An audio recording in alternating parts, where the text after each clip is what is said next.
भगवान बुद्ध अंतिम अवस्था में उनको 35 की बीमारी हो गई। बड़ी भयंकर पीड़ा स्थूल शरीर में हुआ करता था।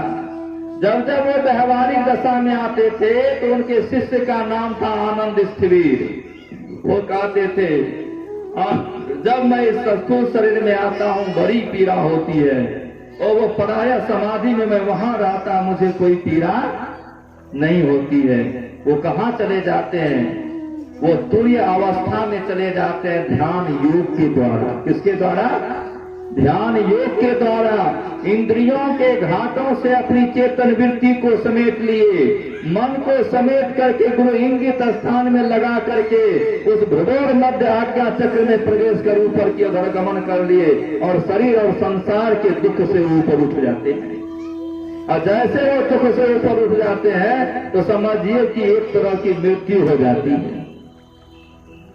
हाँ, एक तरह की मृत्यु हो जाती है। कबीर साहब ने कहा, जा मरने से जग डरे मेरे मन आनंद, कब मरी हो कब पाई हो पूर्ण परमानंद। अरे जिस मरने से जग डरता है उस मरने का उत्सव मैं मनाना चाहता हूँ।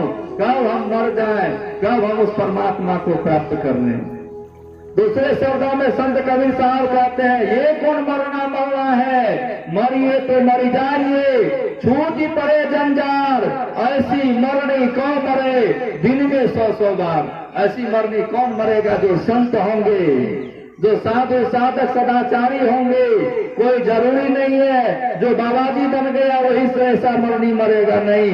बहुत ऐसे गृहस्थ हो गए जो कि ध्यान साधना के द्वारा अपनी चेतन वृत्ति को ऊपर उठा करके परमात्मा स्वरूप में मिला करके एक मेघ हो गए।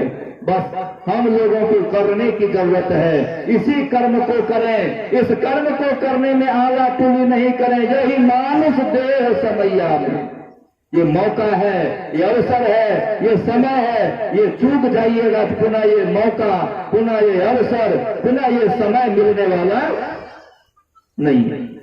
यही मानस देह समैया में करूं परमेश्वर में प्यार। उस परमात्मा से प्यार करें। किसके द्वारा? योग युक्ति के द्वारा, साधन भजन के द्वारा।